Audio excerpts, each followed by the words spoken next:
सुप्रभात। तो आइए आज हम लोग पढ़ने वाले हैं क्या कि जो एक्सरसाइज 1.2 है उससे पहले का जो बेसिक्स जानकारी है, आधारभूत जानकारी है, जिसको जानने के बाद आप जो है सो बहुत अच्छी तरह से एक प्रश्नावली 1.2 को जितने भी क्वेश्चन है आप खुद सॉल्व कर पाएंगे। तो उन बेसिक्स को आइए हम लोग ध्यान से बिल्कुल अच्छे से पढ़ते हैं, समझिए आराम से। तो आइए पहले जान लेते हैं कि पिछले वीडियो में हम लोग जान चुके थे, प्रश्नावली 1.1 के क्वेश्चंस को सॉल्व कर चुके थे, और उससे पहले का जो बेसिक्स है उसको पहले थोड़ा सा जान लेते, उसको हम लोग पढ़ चुके हैं। जो नहीं देखे हैं उनको देख लें, उसके बाद इस वीडियो को देखेंगे तो आपको अच्छे से समझ में आएगा। पिछले वीडियो का लिंक आपको इस वीडियो के डिस्क्रिप्शन में मिल जाएगा। तो आइए शुरू करते हैं। तो पिछले कक्षा में हम लोग पढ़ चुके थे कि जो संख्याएं एक से शुरू होकर के होती है, एक थैला लिए थे हम लोग, जिसमें बहुत सारी संख्याएं, जिसमें 1 2 3 4 5 6 इस तरह से वो जितने भी धनात्मक संख्याएं उसको एक थैले में रखे थे, और जिसको हम लोग बोलते हैं प्राकृतिक संख्या का नाम दिए थे। प्राकृतिक संख्या यानी कि जितने भी धनात्मक संख्याएं उन्हें हम लोग प्राकृतिक संख्या कहते हैं। और वो धनात्मक संख्या कौन सी होंगी? जो एक से शुरू होकर के अनंत तक चली जाती है। इसको अंग्रेजी में कहते हैं हम लोग नेचुरल नंबर।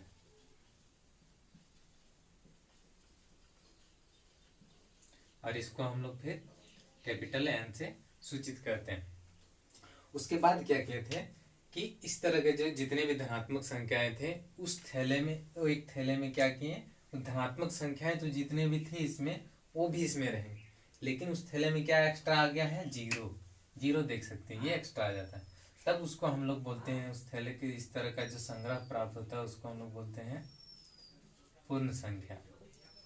अब पूर्ण संख्या का अंग्रेजी होता है होल नंबर, और इसको हम लोग जो है कैपिटल डब्ल्यू से सूचित करते हैं। और फिर जब ये संख्याएं जितने भी थे वो सब रहेंगे इसमें, देखिए जीरो भी है और ये जो प्राकृतिक संख्याएं हैं वो भी है। अब उसमें क्या शामिल कर दें एक्स्ट्रा? -1 -2 -3 -4, ये सब जो ऋणात्मक संख्या है उसको भी उस थैले में रख दिए। तब इसको हम लोग कहते हैं पूर्णांक, यानी कि धनात्मक संख्याएं, ऋणात्मक संख्याएं और उसमें जीरो भी शामिल है। तब ऐसी संख्याओं के समूह को हम लोग क्या कहते हैं? पूर्णांक कहते हैं। तब इसको हम लोग पूर्णांक कहते हैं, और पूर्णांक का अंग्रेजी होता है इंटीजर। और इसको जो हम लोग कैपिटल जेड से सूचित करते हैं। उसके बाद फिर आते हैं, हम लोग देखे थे कि जो ये क्या है, कुछ संख्याएं हैं जिसको हम लोग p/q के रूप में लिखे हैं, है ना। तो p/q के जो रूप में जब लिखते हैं तो उसको हम लोग क्या बोलते हैं? परिमेय संख्याएं। जैसे देखिए, परिमेय संख्या क्या होता है? वो संख्या है जिसको p/q के रूप में हम लोग लिख सकते हैं, और q = नॉट जीरो, यानी कि q जो है जीरो नहीं होना चाहिए। यानी कि जो हर होगा, एक अंश में कुछ भी हो सकता है, 0 1 2 3 -1 -2 -3, लेकिन हर में क्या होना चाहिए? सिर्फ जीरो नहीं होगा, लेकिन -1 -2 +8 2 9, है ना। मतलब कि धनात्मक और ऋणात्मक संख्या हो सकती है हर में, और जीरो सिर्फ नहीं होगा। और ऊपर में अंश में ऋणात्मक संख्या, धनात्मक संख्या और जीरो भी हो सकता है। तब ऐसी संख्याएं कौन कौन सी? जैसे देखिए यहाँ पे देखिए, एक है तो एक को हम लोग 1/1 लिख सकते हैं, 2 को भी लिख सकते हैं 2/1, 0 को भी लिख सकते हैं 0/3, 0/1, ठीक है। फिर -1 को भी लिख सकते हैं -1/1, -3 को भी लिख सकते हैं -3/1। तो ये जितने भी संख्याएं सबको हम लोग p/q के रूप में लिख सकते हैं। तो जब इन संख्याओं को भी उस थैले में डाल देते हैं, पिछले जितने संख्याएं मिले थे उनको साथ साथ इन संख्याओं को भी, यानी कि ये जो कौन सी संख्या है? परिमेय संख्या। जब परिमेय संख्याओं को भी उस थैले में भर देते हैं, इन संख्याओं को, तो ये जो संग्रह प्राप्त होता है इसको हम लोग क्या कहते हैं? परिमेय संख्या, यानी कि इसको हम लोग बोलते हैं रेशनल नंबर अंग्रेजी से। और इसको जो हम लोग कैपिटल क्यू से सूचित करते हैं। तो इन संख्याओं के बाद भी क्या कोई संख्या बचती है? तो हाँ, इन संख्याओं के बाद भी बहुत सारी संख्याएं बची होती हैं, जैसे √2, √3, √5, √7, √15, है ना, √19। क्या इस सब को हम लोग लिख सकते हैं? ये सब सारी संख्याओं को तो हम लोग नहीं लिए हैं अभी भी, तो ये संख्याएं जो अभी भी बची हुई हैं, और ये संख्याएं कौन सी संख्याएं हैं? जैसे कि परमेय संख्या किसको बोले थे? जिसको p/q के रूप में हम लोग व्यक्त कर सकते हैं, यानी कि लिख सकते हैं, और q = नॉट 0, इसको लिख सकते हैं। इसको क्या कर सकते हैं? लिख सकते हैं। कैसे? p/q के रूप में। लेकिन कुछ संख्याएं ऐसे भी होंगी जिसको p/q के रूप में नहीं लिख सकते हैं, और q = नॉट 0 होगा, और वो संख्याएं हैं ये सब। देखिए √2, इसको p/q के रूप में नहीं लिख सकते हैं, है ना, p/q के रूप में नहीं लिख सकते हैं। ऐसी संख्याएं जिसको p/q के रूप में नहीं लिख सकते हैं, और q बराबर क्या? 0 नहीं होना चाहिए। तो देखिए यहाँ q क्या 0 है? नहीं, तो इसको p/q के रूप में नहीं लिख सकते। जैसे √7, इसको p/q के रूप में नहीं लिख सकते हैं। तो इस तरह और भी कुछ संख्याएं दशमलव वाले ले सकते हैं, जैसे कि देखें 0.8, तो इसको p/q के रूप में हम लोग कैसे लिखेंगे कि 0.8 है, तो हर में कुछ नहीं तो क्या है? 1 है, तो इसके ऊपर में भी अंश में भी 10 से गुना करेंगे, हर में भी 10 से गुना करेंगे, तो ये 8 बटे कितना हो जाएगा? 10। तो देखिए इसको हम लोग p/q के रूप में लिख लिए, 0.8 को p/q के रूप में हम लोग लिख दिए। लेकिन कुछ संख्याएं ऐसे भी होगी जिसको हम लोग p/q के रूप में नहीं लिख सकते हैं, और q = नॉट 0, यानी कि q 0 नहीं होना चाहिए, यानी कि हर, तो हर तो 0 नहीं है। तो कुछ संख्या ऐसी भी हैं जिनको नहीं लिख सकते हैं, और वो संख्याएं जैसे कि 0.317, 3.117, 3.1117, और इस तरह से जो है ये चलती रहती है, कभी कटती ही नहीं है, कभी इनका अंत ही नहीं होता। तो ऐसी संख्याओं को जो हम लोग p/q के रूप में नहीं लिख सकते हैं, नहीं लिख सकते हैं।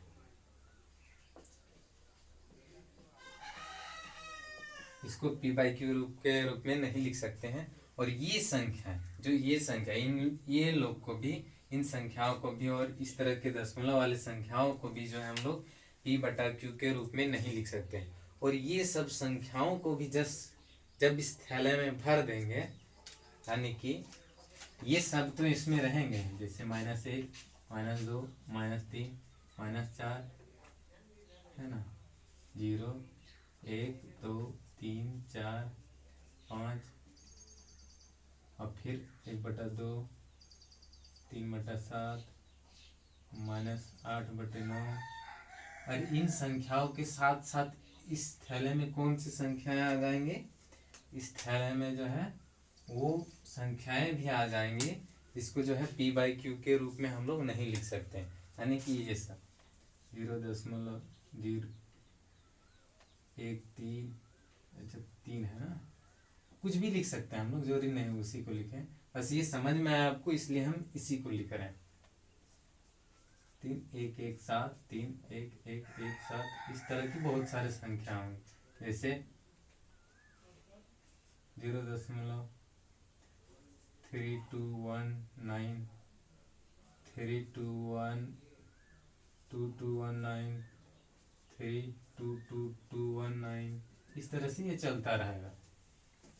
तो इस तरह से, और फिर इसमें हम लोग ये भी लिख सकते हैं कि √2, है ना, √9, √19, इस तरह की संख्याएं जिसको p/q के रूप में नहीं लिख सकते। तो ये जब संग्रह प्राप्त होता है, ये संग्रह जब मिलता है, तो इसको हम लोग बोलते हैं वास्तविक संख्याएं, है ना, वास्तविक संख्याएं। और वास्तविक संख्याओं को जो है अंग्रेजी से कहते हैं इसको रियल नंबर्स। वास्तविक संख्याओं का अंग्रेजी होता है रियल नंबर, और इसको हम लोग कैपिटल आर से सूचित करते हैं। तो ये हो गया वास्तविक संख्या। तो अब हम लोग जानेंगे, तो संख्या रेखा में पहले हम लोग देखे थे कि जितने भी संख्या हैं वो सब को जो हम लोग किसी एक संख्या रेखा पर जो है हम लोग दर्शा सकते हैं। तो ये क्या है, एक संख्या रेखा है। तो इस संख्या रेखा पे मान लेते हैं कि यहाँ पे 0 है, फिर 1 होगा, 2 होगा, 3, -1, -2, -3, इस तरह से दोनों तरफ क्या होगा, ये चलता जाएगा। और पिछले वीडियो में हम लोग देख चुके हैं कि इस तरह के जो परिमेय संख्याएं हैं, इन संख्याओं को ऋणात्मक और धनात्मक संख्याएं हैं, दशमलव वाले संख्याएं और भिन्न संख्याएं, सबको हम लोग देख चुके हैं कि उनको कैसे संख्या रेखा पे दर्शाते हैं। तो अभी हम लोग जानेंगे कि अपरिमेय संख्याएं कौन सी, अपरिमेय संख्या। अपरिमेय संख्या क्या होती है, देखिए ये परिमेय संख्याएं क्या होती हैं, जिसको p/q के फॉर्म में हम लोग लिख सकते हैं और q बराबर 0 नहीं होगा। इसमें क्या होता है, लिख सकते हैं। जब कुछ संख्या ऐसी भी होगा जिसको हम लोग नहीं लिख सकते, नहीं लिख सकते हैं। कैसा नहीं लिख सकते हैं, इसको कि हम लोग p/q के फॉर्म में नहीं लिख सकते हैं, और यहाँ q = नॉट 0, यहाँ पर भी q 0 के बराबर नहीं होना चाहिए और यहाँ पर भी q 0 के बराबर नहीं होना। अंतर यह है कि परिमेय संख्या को हम लोग p/q के रूप में लिख सकते हैं और अपरिमेय संख्याओं को p/q के रूप में नहीं लिख सकते हैं। तो क्या इन लोगों को भी, तो अपरिमेय संख्याओं को भी क्या हम लोग संख्या रेखा पे दर्शा सकते हैं? तो जी हाँ, उसको भी हम लोग संख्या रेखा पर दर्शा सकते हैं। तो आइए पहले हम लोग देखते हैं कि उसको संख्या रेखा पे कैसे दर्शाया जाता है। तो पहला ले लेते हैं हम लोग √2। पहले √2 से समझते हैं कि √2 को जो है हम लोग कैसे संख्या रेखा पर दर्शाते हैं। तो इसको समझने से पहले आप लोग ये जान लें कि ये क्या है। अगर यहाँ कोई समकोण त्रिभुज है, क्या है, कोई समकोण त्रिभुज है, तो इसमें समकोण त्रिभुज में क्या होता है, एक लंब होता है, एक आधार होता है और एक कर्ण होता है। और कर्ण बराबर क्या होता है, √ लंब का स्क्वायर, है ना। पहले किसी को भी लिख सकते हैं, लंब का स्क्वायर प्लस आधार का स्क्वायर। इसको हम लोग आधार का स्क्वायर प्लस लंब का स्क्वायर भी लिख सकते हैं, ठीक है। तो ये होता है। तो यहाँ पे देखिए, जब √2 को हम लोग क्या करेंगे, संख्या रेखा पे दर्शाएंगे। तो √2 को संख्या रेखा पे दर्शाने के लिए क्या करते हैं, 1 सेंटीमीटर, क्या, 1 इकाई,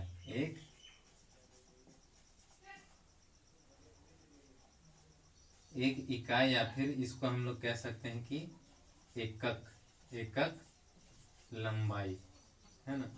एकक लंबाई का कोई भी रेखा लेंगे, कहाँ से, 0 से, इधर नापेंगे। तो एक इकाई का ले रहे हैं, तो इसलिए क्या होगा, ये यहाँ तक आएगा। ये कहाँ से आएगा, यहाँ से यहाँ तक आएगा। तो यहाँ पे क्या करना है, हम लोग को 90 डिग्री का कोण बनाना है। यहाँ पे 90 डिग्री का, यानी कि ये बिल्कुल सीधा ऊपर जाएगा, बिल्कुल सीधा ऊपर जाएगा। और ये जो एक लिए है ना, इधर यहाँ से यहाँ 1 इकाई लिए है, वही 1 इकाई उतना ही इस बिंदु से ऊपर की तरफ लेना है। मान लेते हैं कि वो 1 इकाई यहाँ पे आ रहा है, यहाँ तक, ठीक है। जब यहाँ तक आए तो इस रेखा को क्या करना है, इसको हम लोग को मिला देना है। अब इसको जब मिला देंगे तो पहले तो देखिए 0 से इधर आए तो ये क्या हुआ, 1 इकाई, इसकी लंबाई, फिर इसकी लंबाई क्या हो गया, 1 इकाई, है ना। तो ये क्या है, देखिए यहाँ पे बोले थे 90 डिग्री का कोण बनाना है ना। तो ये सीधा ऊपर गया, ये सीधे से। तो जब यहाँ 90 डिग्री का कोण बना तो ये एक समकोण त्रिभुज के जैसा है, और जब ये एक समकोण त्रिभुज के जैसा है तो ये लंब है होगा और एक आधार होगा, दूसरा ये कर्ण निकलेगा। तो ये कर्ण निकलेगा कैसे, ये कर्ण का स्क्वायर बराबर क्या हो जाएगा यहाँ पे, ये 1 का स्क्वायर, लंब का स्क्वायर यानी कि 1 का स्क्वायर, फिर आधार का स्क्वायर यानी कि 1 का स्क्वायर। तो ये क्या हो जाएगा, 1 + 1 बराबर क्या हो जाएगा, √2। तो ये आएगा √2। तो इसलिए ये जो लाइन है इसको, इसका मान कितना हो गया, √2। लेकिन अभी भी जो ये जो है संख्या रेखा पर नहीं दर्शाया है। ये संख्या रेखा पर तब आएगा हम लोग जब प्रकाल के सहायता से, इसको कैसे बनाना है, प्रकाल के सहायता से, यहाँ से इस तरह से इसको नापना है, ठीक है, इस तरह से O के पास यानी कि 0 के पास से इसको इस तरह से लेना है, और इसको क्या करना है, इस तरह से संख्या रेखा पे मिला देना। ये जहाँ पे संख्या रेखा को काटेगी, तो यहाँ पे काट रहा है, तो ये बिंदु जो है संख्या रेखा पर √2 को दिखाएगी, √2 को प्रदर्शित करेगी। यह बिंदु जो है √2 को दिखाती है। तो इसी तरह से अभी हम लोग बनाएंगे कि √3 को या फिर √5 को कैसे प्रदर्शित करेंगे।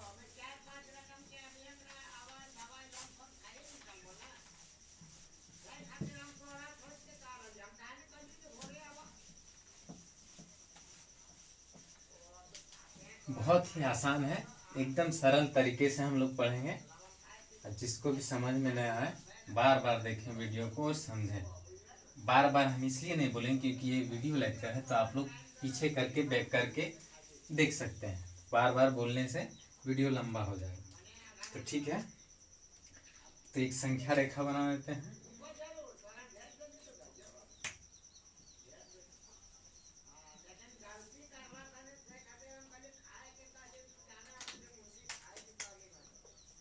जीरो, 1, 2, 3, 4, 5, -1,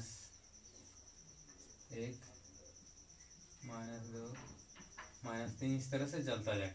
तो अभी जो हम लोग दिखाएंगे पहले क्या, √3 को, ठीक है, √3 को, √5 को, ये सब जो अपरिमेय संख्या है इनको जानेंगे कि इसको हम लोग कैसे संख्या रेखा पे दर्शाएंगे। तो पहले तो हम लोग जानेंगे, देख चुके हैं कि √2 को कैसे प्रदर्शित करते हैं। तो √2 को हम लोग कैसे प्रदर्शित किए हैं, क्योंकि इधर से 1 यूनिट लिए हैं, है ना, 1 इकाई यहाँ से यहाँ, और फिर यहाँ 90 डिग्री का कोण बना के 1 इकाई जो है इसके ऊपर तरफ भी लेते हैं, और इसको क्या किए थे, मिला दिए थे, ठीक है। तो इसको मिलाने के बाद ये 1 था, ये भी 1 था, तो ये आया था √2। तो इसके बाद क्या किए थे, इसको जो है प्रकाल की सहायता से हम लोग क्या करेंगे, इसको मिला देंगे, है ना, इस तरह से। तो ये जो है जिस बिंदु पे काटेगी संख्या रेखा को, यह बिंदु क्या दिखाएगी, यह बिंदु जो है √2 को हम लोग को दिखाती है। तो अभी जो हम लोग को दिखाना है वो किसको दिखाना है, √3 के लिए बनाएंगे। तो जो √3 के लिए बनाएंगे, तो √3 के लिए बनाएंगे तो क्या होगा कि यहाँ पे ये तो √2 आ गया है, तब इस बिंदु पे, इस रेखा पे, ये वाली जो रेखा है, ये रेखाखंड है, इस रेखाखंड पर क्या करेंगे, ये रेखा नहीं है, ये रेखाखंड। तो इस रेखाखंड पे क्या करेंगे, यहाँ पे इस बिंदु पर जो है हम लोग एक 90 डिग्री का कोण बनाएंगे इस बिंदु पे। तो जब यहाँ पे 90 डिग्री का कोण बनाएंगे तो ये कुछ इस तरह से जाएगा, ठीक है। और इसको भी कितना लेना है, 1 इकाई। ये जितना 1 इकाई लिए थे उतना ही, उसी के बराबर 1 इकाई इधर कहीं पे काट लेंगे। तो मान लेते वो 1 इकाई जो है यहाँ तक आती है, ये भी कितना लेना है, 1, ठीक है। अब उसको जो है यहाँ से हम लोग क्या करेंगे, मिला देंगे, ठीक है। यहाँ से क्या किए, इसको मिला दिए, और ये √2 किसका मान था, ये √2 जो है इस रेखा का वैल्यू था। तो फिर से देखिए, पहले यहाँ 90 डिग्री बना था, अभी कहाँ बना 90 डिग्री का कोण, यहाँ पे। तो इस रेखा का वैल्यू क्या होगा, इस रेखा का मान यहाँ देखिए 1 है, और यहाँ पे ये √2 है। तो ये इसको अगर देखें तो इस, ये त्रिभुज कुछ इस तरह से है, है ना। इसका मान यहाँ पे 1 है, यहाँ 90 डिग्री और यहाँ पे √2 है। तो ये इसका मान निकालना है, ये जो सीधी है। तो इसका मान कैसे निकलेगा, ये तो विकर्ण है इस समकोण त्रिभुज में। तो विकर्ण यानी कि कर्ण बराबर क्या होता है, लंब का स्क्वायर प्लस आधार का स्क्वायर, अंडर रूट लंब का स्क्वायर प्लस √2 का स्क्वायर, है ना। तो फिर बराबर में क्या आएगा, देखिए 1 का स्क्वायर हो जाएगा 1, √2 का स्क्वायर कितना हो जाएगा 2, तो बराबर में कितना है √3। तो यहाँ पे इसका वैल्यू, इसका मान इसका मान कितना आ गया है हम लोग का, यहाँ पे √3 आ गया। लेकिन √3 अभी भी जो है उसको संख्या रेखा पे हम लोग नहीं दिखाएं, सिर्फ इसका मान निकालें। तो संख्या रेखा पे √3 को दिखाने के लिए क्या करेंगे, फिर से प्रकार लेंगे और इसको, ये जो √3 आई है ये रेखाखंड, इसको त्रिज्या मानते हुए, यहाँ से त्रिज्या मानते हुए एक रेखा खींचेंगे और फिर जो ये संख्या रेखा को जिस बिंदु पर प्रतिच्छेद करेगी या मेर मिलेगी, काटेगी, वह बिंदु यानी कि ये बिंदु जो है इसको दिखाएगी, √3 को दिखाएगी। तो √3 को हम लोग जान गए कि संख्या रेखा पे किस तरह से दर्शाएंगे, ठीक है। तो उसी तरह से √5, √6 को भी दर्शा सकते हैं, आप लोग खुद से करेंगे। फिर से क्या करना है, जब यहाँ पे √4 को दर्शाएंगे तो क्या करेंगे, यहाँ पे फिर से 90 डिग्री का कोण बनाएंगे, यहाँ पे इस जगह में यहाँ पे 90 डिग्री का कोण बनाएंगे तो ये कुछ इस तरह से जाएगा। फिर इसको यहाँ पे मिलाएंगे, है ना। तो ये इसका मान कितना आएगा, ये तो एक ही रहेगा। ये हमेशा से शुरू से क्या लेना है, 1 यूनिट लेना है, ठीक है।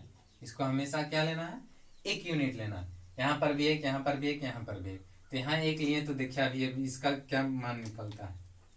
यहाँ पे अभी 90 डिग्री का कोण बना है, तो ये अभी कर्ण हुआ। तो यहाँ पे कर्ण का मान क्या निकलेगा, √1 का स्क्वायर प्लस √3 का स्क्वायर।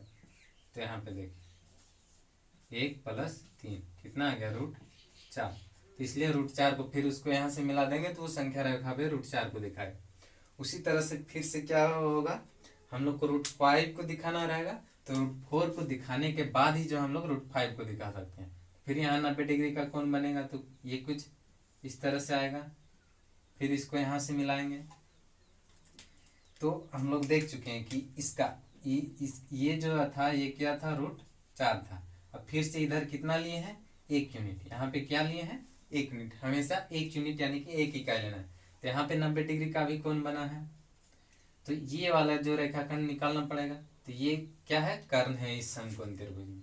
तो कर्ण जब निकालेंगे, देखिए ये कर्ण है, ये लंब हो जाएगा, याद आ रहा है क्योंकि 90 डिग्री का कोण यहाँ पे बन रहा है।